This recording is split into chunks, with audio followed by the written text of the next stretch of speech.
Hello friend, this is Kunal. Welcome to my channel fruitful learning. आज हम एक और न्यू स्टोरी को रीड करने जा रहे हैं। आई होप आपको पसंद आएगी। चलिए स्क्रीन पर चलते हैं। जैसा कि आपको स्क्रीन पर दिखाई दे रहा है, आज की जो स्टोरी है उसका टाइटल है व्हेन एडवर्सिटी नॉक्स। व्हेन मतलब जब, एडवर्सिटी मतलब आपदा, विपत्तियां, परेशानियां, नॉक्स मतलब दस्तक देती हैं, है ना। जब विपत्तियां, परिस्थितियां, जो खराब समय है वो दस्तक देता है, क्या होता है इस स्टोरी में हमें जानने को मिलेगा। हमें बहुत ही इंस्पायर करेगी ये स्टोरी। ठीक है, टाइम वेस्ट ना करते हुए इस स्टोरी को जानते हैं, इसको रीड करते हैं। चलिए स्टार्ट करते हैं। Let's get started. Asha was getting frustrated and tired of life. Frustrated मतलब होता है निराशा, टायर्ड मतलब होता है थका हुआ। ठीक है, इसका मीनिंग निकालते हैं। Asha was getting frustrated and tired of life. जो आशा है वो अपने जीवन से क्या, निराश और थक चुकी थी। वो अपने जीवन से निराश भी हो चुकी थी, थक भी चुकी थी, है ना। ये सेंस निकल रहा है इसका, सेंटेंस का। आगे बढ़ते हैं। जब आशा अपने जीवन से निराश और थक चुकी थी, तब क्या हुआ? She asked her father what to do. उसने अपने पापा से पूछा, क्या पूछा? व्हाट टू डू, मैं क्या करूं, है ना, क्या करना है मुझे, इस तरह से उसने पूछा। आगे बढ़ते हैं। Her father told her to bring an egg, two tea leaves and a potato. समझते हैं इसको। उसके पापा ने क्या बोला जब उसने अपने पापा से पूछा, फ्रस्ट्रेट हो गए, थक के अपनी जिंदगी से पूछा कि मैं क्या करूं, तब उसके पापा ने क्या किया? उसको आंसर किया। हर फादर टोल्ड, उसके पापा ने उसको बताया। टोल्ड मतलब बताना, टेल की सेकंड फॉर्म है टोल्ड। क्या बताया उसको? To bring an egg. Bring मतलब होता है लाना, एक एग, है ना। यहाँ पर ए क्यों नहीं आया है? क्योंकि जो इस एग का जो पहला लेटर है, उसका जो साउंड है वो हिंदी के स्वरों में से एक साउंड है। जैसे आ से लेके आहा तक हिंदी के स्वर होते हैं, उनमें से एग का ए वाला जो स्वर है वो निकल रहा है। और जब ऐसा कुछ होता है तब हम ए की जगह पर एन का ही यूज करते हैं। ठीक है, ये आर्टिकल है, वो जब आर्टिकल पढ़ेंगे उसको और अच्छे से समझा देंगे। ठीक है, अभी बता दिया। उसके पापा ने क्या बताया उसको? कि ब्रिंग एन एग, एक अंडा लेके आओ। टू टी लीव्स, लीव्स मतलब पत्तियां। दो चाय की पत्ती लेके आओ, पत्तियां लेके आओ। एंड और अ पटेटो, और एक आलू लेके आओ। पटेटो मतलब आलू। देखो यहाँ पर ए क्यों लगा है? क्योंकि ये आ से लेके आ तक जो हिंदी के साउंड वो वोवल्स होते हैं, स्वर होते हैं, उनमें से किसी का भी साउंड इससे नहीं निकल रहा है, फर्स्ट लेटर से पी। आ जो है वो आ से लेके आ तक नहीं आता है। और एग, ए जो है वो आ से लेके आ तक आता है, इसीलिए यहाँ पर एन आया, और इसीलिए यहाँ पर ए आया। आई होप आपको समझ आ गया होगा। चलिए आगे बढ़ते हैं। उसके पापा ने बोला कि एक अंडा लेके आओ, दो चाय की पत्तियां लेके आओ, एंड और एक आलू लेके आओ। आगे बढ़ते हैं। He then he then brought out three vessels. He then कौन? मतलब उसके पापा। क्या हुआ? ही देन उन्होंने फिर ब्रॉट आउट, ये ब्रॉट जो है वो ब्रिंग की सेकंड फॉर्म है। ब्रिंग मतलब लाना, और ब्रिंग आउट मतलब होता है किसी चीज को निकालना, है ना। और यहाँ से क्या निकल रहा, मतलब निकल रहा है ब्रॉट आउट मतलब निकाला, थ्री वेसल्स। वेसल्स मतलब बर्तनों को। उसके पापा ने फिर क्या किया? जब वो अपनी बच्ची से, अपनी लड़की से बोला आशा से कि एक अंडा, दो चाय की पत्तियां और एक आलू लेके आओ, फिर उसके पापा ने क्या किया? तीन बर्तनों को निकाला, है। ब्रॉट आउट मतलब निकाला। फिल्ड देम विथ वाटर, और उनको क्या कर दिया? पानी से भर दिया। फिल्ड मतलब भर देना। फिल्ड ये सेकंड फॉर्म है, इसलिए भरा। तब उन्होंने क्या कर दिया, उस जो बर्तन थे 3 उनको पानी से भर दिया, ठीक है, and placed them on the stove, और जो बर्तन थे तीनों उनको स्टोव पर रख दिया, प्लेस्ड कर दिया है ना, उनको स्टोव पर रख दिया। आगे बढ़ते हैं। Once the water was boiling, once का मतलब एक बार भी होता है, और व्हेन मतलब कब भी होता है, जब।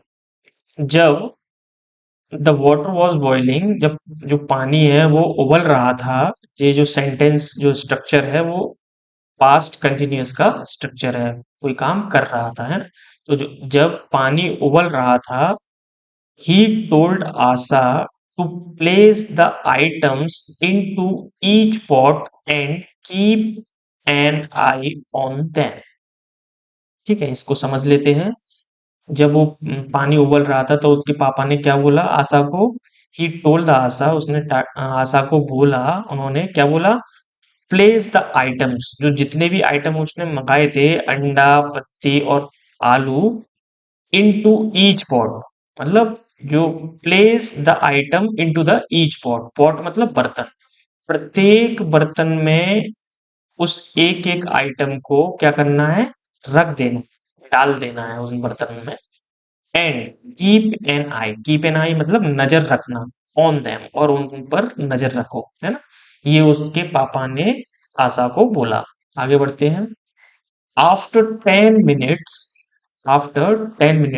आफ्टर मतलब बाद, 10 मिनट के बाद, he asked Asha peel the egg, उसने, जो उसके पापा थे, उसने क्या कहा, पूछा आशा से, पील द एग, पील मतलब होता है छीलना, जो एग है उसको छीलो।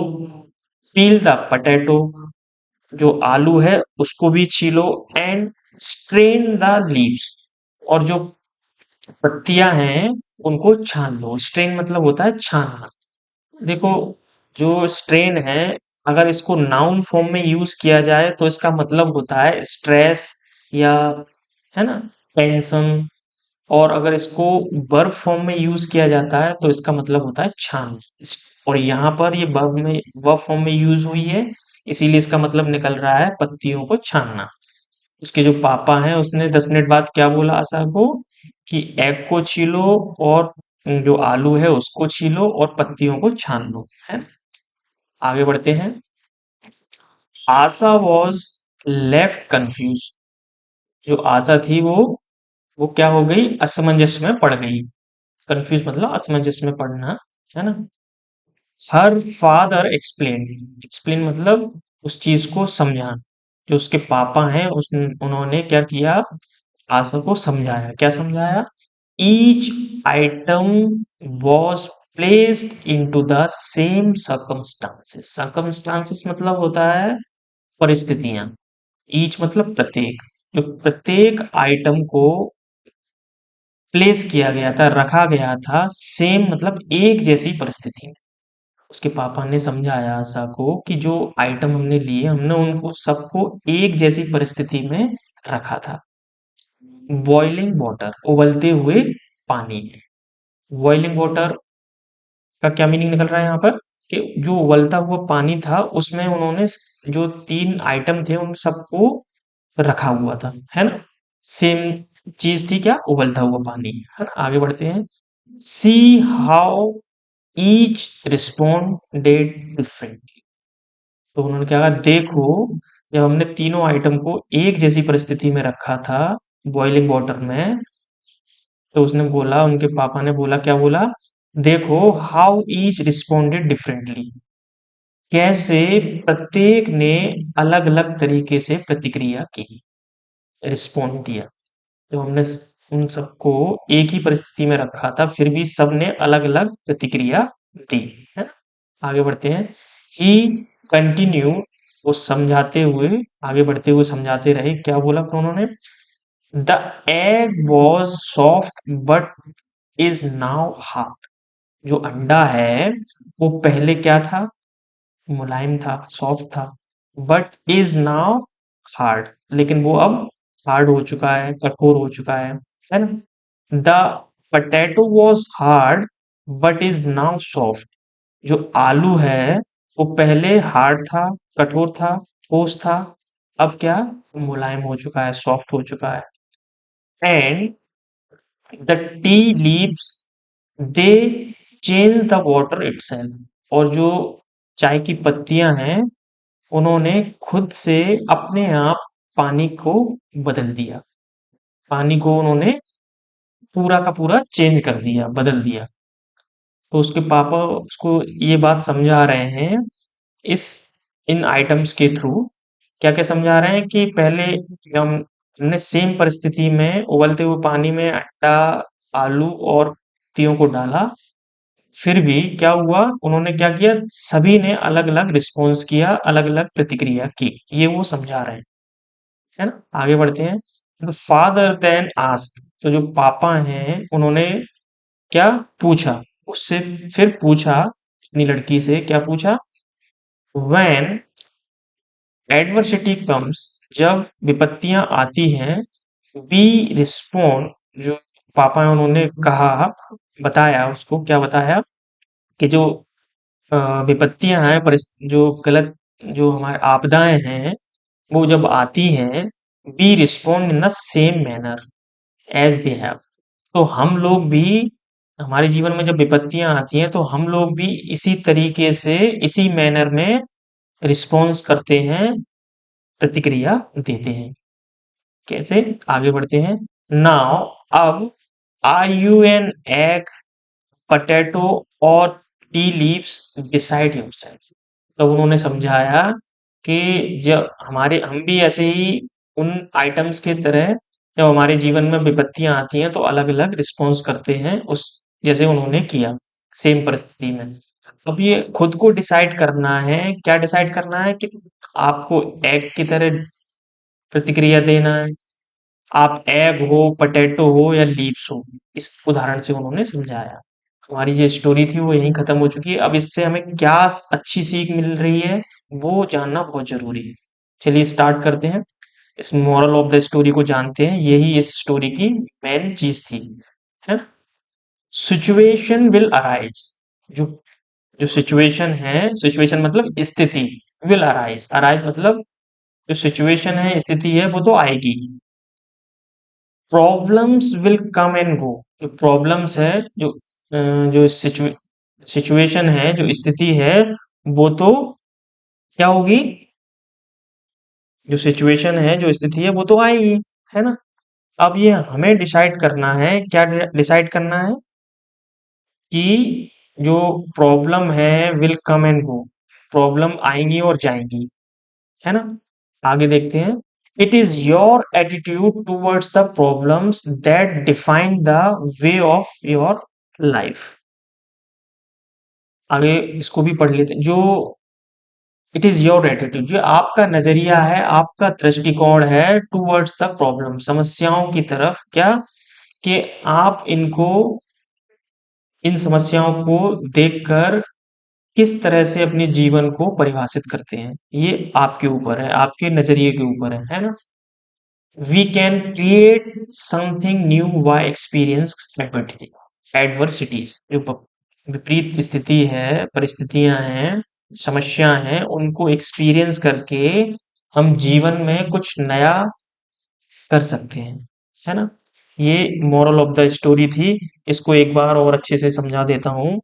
क्या है इस कहानी का सार, क्या है, हमें क्या बता रही है ये कहानी, कि जो परिस्थितियां तो उत्पन्न होंगी, परिस्थितियां उत्पन्न होंगी, समस्याएं आएंगी जाएंगी, समस्याओं के प्रति जो हमारा दृष्टिकोण है, आपके जीवन को निर्धारित करता है, आपके जीवन को परिभाषित करता है।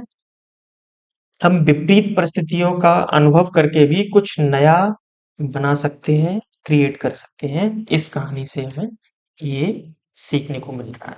आई होप आपको बहुत अच्छी लगी होगी, कहानी आपको बहुत पसंद आई होगी। चलिए, see you in the next story, till then take care, have a good day, bye bye.